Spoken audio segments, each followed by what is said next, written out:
Stan Laurel possédait un don unique pour faire rire et son charme au sein du duo comique mythique Laurel et Hardy reste intact aujourd'hui. Mais derrière ces éclats de rire, sa vie était semée d'embûches bien plus profondes que ce que la plupart de ses fans imaginaient. Entre deuil personnel déchirant et difficultés professionnelles, la vie de Stan fut loin d'être un long fleuve tranquille. L'un des coups les plus durs qu'il ait subis fut la perte tragique de son fils.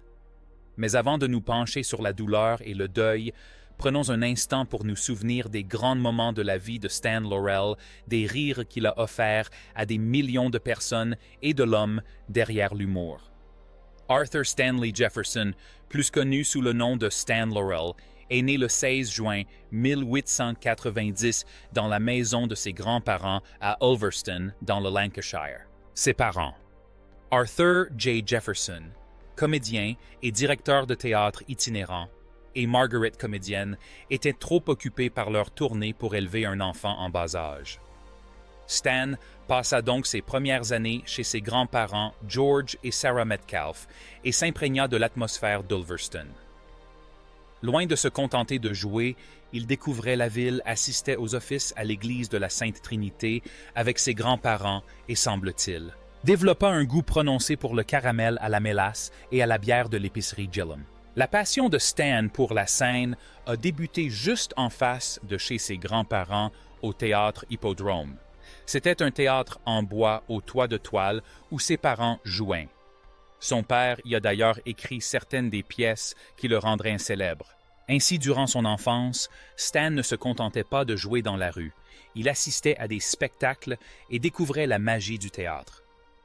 Malheureusement, en 1910, l'hippodrome fut ravagé par un incendie. La même année, Stan embarqua pour l'Amérique, mais nous y reviendrons dans un film. Stan vécut quelque temps chez sa grand-mère Sarah Metcalfe à North Shields avant de fréquenter des établissements scolaires tels que la King James Premier Grammar School et la King's School. Finalement, sa famille a déménagé à Glasgow, où le père de Stan dirigeait le Metropole Theatre. C'est là que Stan a attrapé le virus de la scène. À 16 ans, il s'est lancé dans le théâtre en donnant son premier concert professionnel au Panopticon de Glasgow. C'est probablement à ce moment-là qu'il réalisa que se faire payer pour faire rire les gens était une aubaine. En 1910, à l'âge de 20 ans, Stan rejoignit la troupe de Fred Karno et adopta le nom de scène de Stan Jefferson. C'est là que les choses devinrent vraiment intéressantes, car son partenaire de scène n'était pas n'importe qui, il s'agissait de Charlie Chaplin. Et oui, les deux futures légendes voyageaient jouant des comédies burlesques et rivalisant sans doute de comiques. Stan a même eu l'opportunité d'être la doublure de Chaplin. Ils ont tous deux embarqué sur le même bateau pour les États-Unis, et le reste appartient à l'histoire du théâtre. Alors que le monde était en guerre, Stan s'engagea dans l'armée, mais grâce à sa surdité et à son statut de résident étranger, il en fut exempté. Pourtant, rien ne l'empêcherait de poursuivre son ascension vers la gloire comique. Après la dissolution de la troupe Carnot, au printemps 1914, Stan ne resta pas les bras croisés à attendre le prochain succès. Il s'associa à deux anciens collègues de Carnot, Edgar Hurley et sa femme Ethel, et ensemble, ils formèrent les Trois Comiques. Sur les conseils de leur agent, ils décidèrent de se rebaptiser le Trio Keystone, en hommage aux célèbres Keystone Cops, alors très en vogue dans le monde de la comédie. Durant cette période, Stan commença à expérimenter avec son personnage, imitant son vieil ami Charlie Chaplin. Entre-temps, les Hurley commencèrent à interpréter les rôles des vedettes du cinéma muet Chester Conklin et Mabel Normand. Leur tournée de février à octobre 1915 fut couronnée de succès, mais le trio finit par se séparer et Stan se lança dans de nouvelles aventures. De 1916 à 1918, il forma le Stan Jefferson Trio avec Alice Cook et Baldwin Cook. Ce partenariat dépassait largement le cadre de la scène. Alice et Baldwin devinrent amis pour la vie, mais en 1921, Stan croisa le chemin d'une autre figure importante, Oliver Hardy. Ils collaborèrent brièvement sur le court-métrage muet The Lucky Dog. Mais leur collaboration n'était pas encore devenue la légendaire que nous connaissons et aimons tous. À cette époque, Stan fit également la connaissance de l'actrice May Dahlberg, qui lui fit remarquer que son nom de scène Stan Jefferson portait malheur, car il comportait 13 lettres.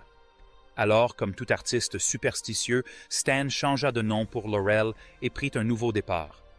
Peu de temps après, on lui proposa 75 $ par semaine pour jouer dans 2 comédies et il accepta l'offre sans hésiter. Après son premier film, Nuts in May Universal lui proposa un contrat, mais comme souvent à Hollywood, celui-ci ne dura pas. Une restructuration du studio entraîna son annulation, mais cela n'arrêta pas Stan. Il joua avec May dans plusieurs films, dont la parodie Mud and Sand Mill 922, un film à l'humour absurde bien particulier. En 1924, Stan se consacra pleinement au cinéma et signa un contrat avec Joe Rock pour jouer dans 12 comédies en 2 bobines. Ce contrat comportait une clause insolite, May Dahlberg n'était pas autorisée à apparaître dans ses films. Joe Rock pensait que le tempérament de May freinait Stan. Aussi, en 1925, lorsque May commença à s'immiscer dans le travail de Stan Rock, lui proposa une indemnité et un billet aller simple pour son Australie natale. May accepta et ce fut la fin de leur collaboration. Mais la carrière de Stan ne faisait que commencer. De 1924 à 1925, il tourna une série de comédies dont Mandarin Mix-Up et Detained. Et dès 1925, il avait réalisé ou co-réalisé 10 courts-métrages muets sans toutefois y apparaître. Cependant, son futur partenaire comique Hardy a fait des apparitions dans 3 de ses films Yes Yes Nanette, Wandering Pappas et Madame Mystery. La carrière de Laurel progressait régulièrement, et même si le duo n'était pas encore une véritable machine à succès, les choses étaient en train de se mettre en place pour que lui et Hardy deviennent l'une des plus grandes équipes comiques de tous les temps. La prochaine grande étape de la carrière de Stan Laurel fut la signature d'un contrat avec les studios Hal Roach. Au départ, il nourrissait de grands projets de carrière se consacrant à l'écriture et à la réalisation. Il réalisa même un film en 1925 intitulé Yes Yes Nanette. Dans ce film, son futur partenaire comique Oliver Hardy tenait un rôle sous le nom de scène de Babe Hardy, mais le destin en décida autrement. La même année, Hardy, membre de la troupe comique All Stars des studios Hal Roach, fut victime d'un accident de cuisine et se retrouva à l'hôpital. Hardy étant indisponible, Stan fut sollicité pour le remplacer dans le film Get Him Young. C'est là que les choses prirent une tournure inattendue. Stan et Oliver commencèrent à partager l'écran et la magie opéra. Au début de 1927, Laurel et Hardy formaient un duo incontournable du cinéma. Ils ont joué dans plusieurs courts-métrages dont Duck Soup, Slipping Wives et With Love and Hisses. Leur complicité était indéniable et les studios Roach n'ont pas tardé à remarquer l'engouement du public pour leur pitrerie. Le réalisateur Leo McCarey, flairant leur potentiel, commença à les faire jouer ensemble, plus fréquemment, donnant ainsi naissance la même année à la série culte Laurel et Hardy. Le duo devint rapidement l'un des plus populaires du cinéma muet, enchaînant les courts-métrages de qualité tels que The Battle of the Century, Should Married Men Go Home, Two Tars, Be Big et Big Business.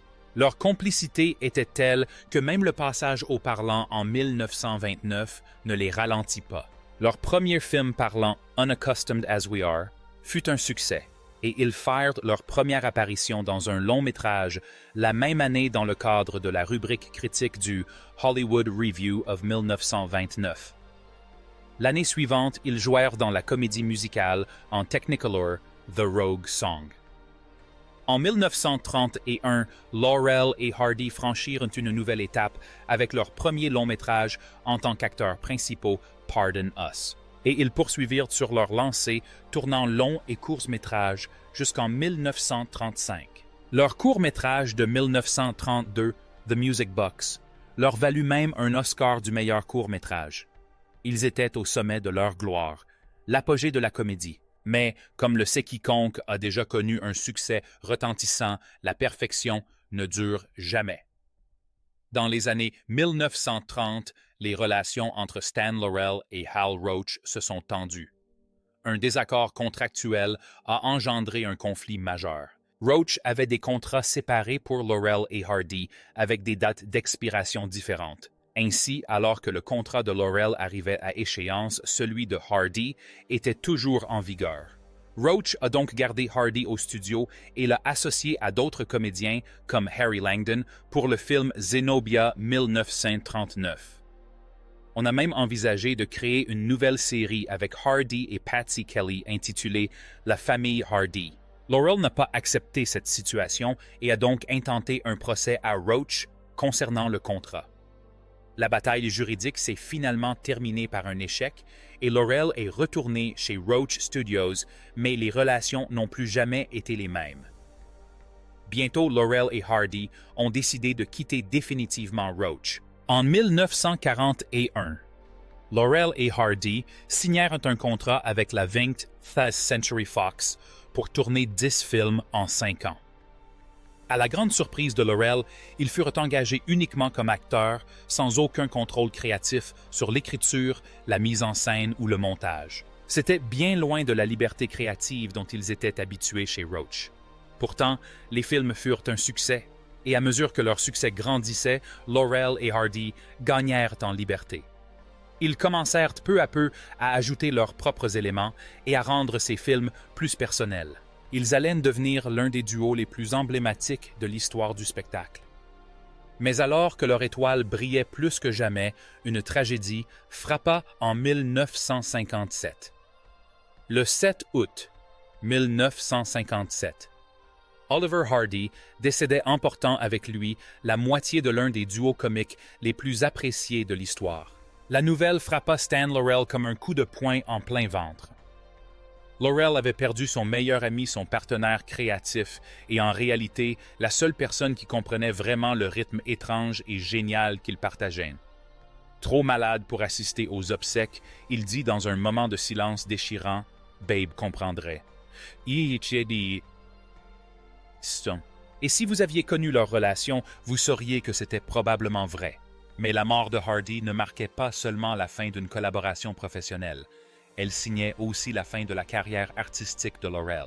Malgré les nombreuses propositions de retour sur scène et à l'écran, il les a toutes refusées, non par orgueil ou par entêtement, mais simplement parce qu'il n'avait aucun intérêt à travailler sans Hardy. Pour Laurel, le numéro n'était plus le même sans Babe. Et à vrai dire, plus rien ne l'a jamais été. Aussi douloureuse que fut cette perte, elle était loin d'être la seule tragédie que Laurel ait dû endurer. Sa vie privée était marquée par des chagrins d'amour, des drames et un certain chaos. Aux yeux du monde, c'était un homme qui les faisait rire. Ce qu'ils ne voyaient pas, c'est la souffrance qu'il endurait une fois les projecteurs éteints. Derrière le génie burlesque de Stan Laurel et son emblématique chapeau melon, se cachait un homme dont la vie personnelle ressemblait davantage à un mélodrame tragique qu'à une comédie. Tandis que le public riait de ses pitreries à l'écran, Laurel portait en silence le poids du chagrin des scandales et d'une profonde tristesse, la plus grande étant la perte dévastatrice de son jeune fils. À elle seule, l'histoire de ses relations amoureuses se lit comme un scénario de feuilleton. Il n'a jamais épousé officiellement sa première compagne, May Dahlberg, mais ils ont vécu en concubinage de 1919 à 1925. Dahlberg a joué un rôle déterminant dans ses débuts de carrière. Elle a même contribué à trouver son nom de scène, Stan Laurel. Mais lorsque le producteur Joe Rock estima que Dahlberg freinait la carrière de Laurel, il lui acheta un billet aller simple pour l'Australie.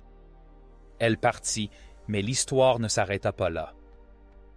Plus de 10 ans plus tard, en 1937, Dahlberg revint aux États-Unis et poursuivit Laurel en justice pour obtenir une pension alimentaire alors même qu'il traversait un divorce difficile avec sa seconde épouse. Le procès a ajouté l'insulte à l'injure et bien que l'affaire se soit réglée à l'amiable, le spectacle public a constitué une note amère de plus dans une symphonie personnelle déjà chaotique. mais rien n'était comparable à ce qui s'est produit en mai 1930. La première épouse de Laurel Lois Nielsen avait donné naissance à leur deuxième enfant, un garçon prénommé Stanley Robert Laurel.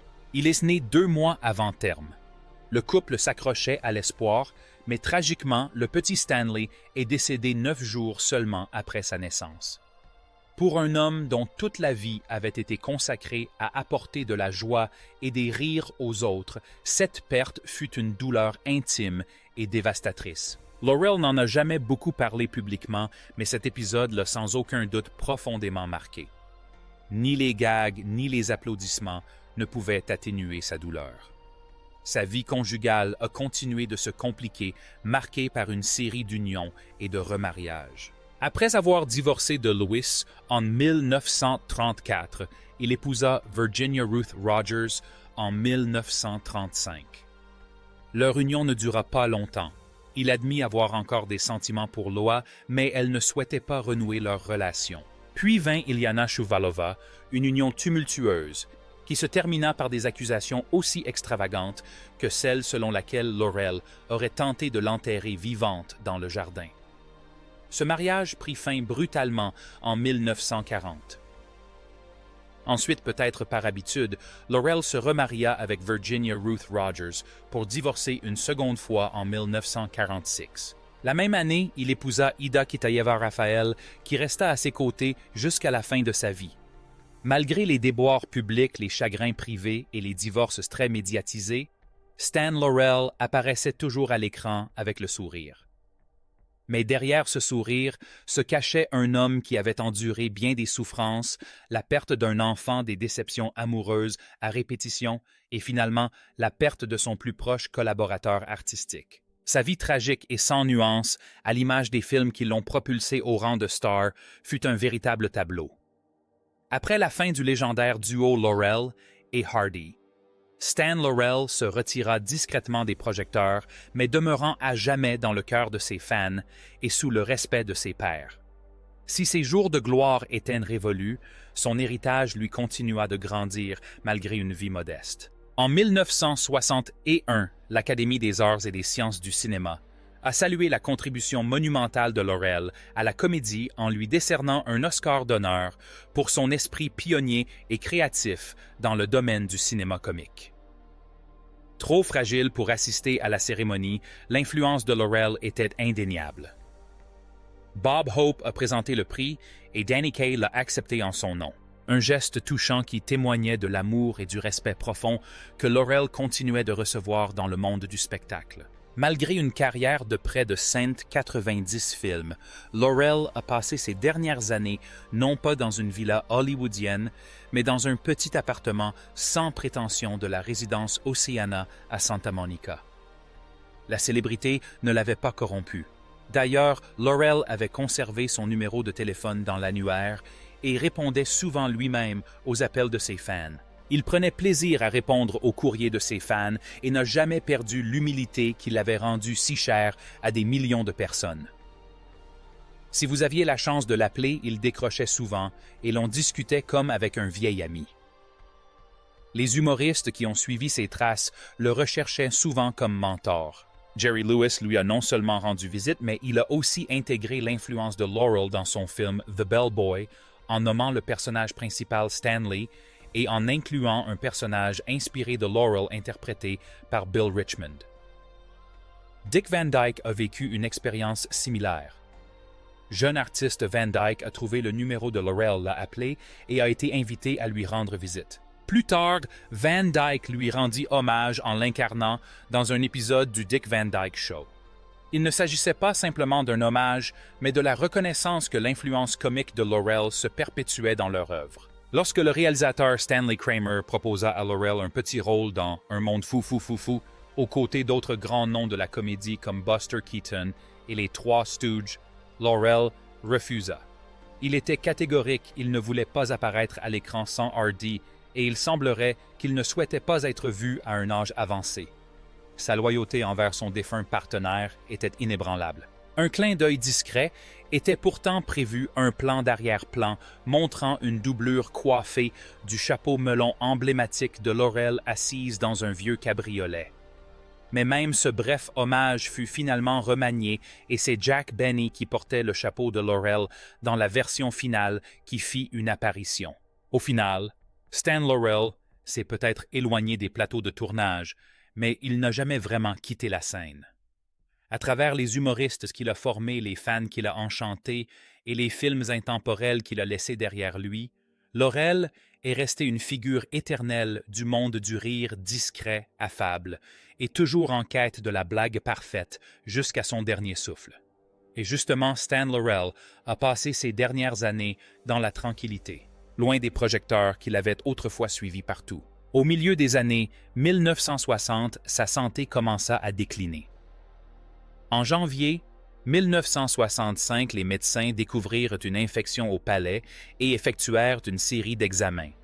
Puis, en février, il fut victime d'une crise cardiaque. Quelques jours plus tard, le 23, il s'éteignait paisiblement dans son fauteuil à l'âge de 74 ans. Sans cérémonie ni drame, juste un adieu discret pour cet homme qui d'un seul mot avait fait rire le monde entier. Ses obsèques ont eu lieu à l'église Church of the Hills à Los Angeles. Ce n'était pas un grand spectacle hollywoodien, mais l'événement réunissait des gens qui l'admiraient sincèrement. Dick Van Dyke, qui s'était lié d'amitié avec Laurel au cours de ses dernières années, prononça l'éloge funèbre. Van Dyke l'a toujours considéré comme bien plus qu'un simple héros comique. Il le considérait comme un ami et un mentor. Buster Keaton était également présent pour rendre hommage à celui qu'il estimait être un homme hors du commun. Stan a été inhumé au cimetière Forest Lawn à Hollywood Hills.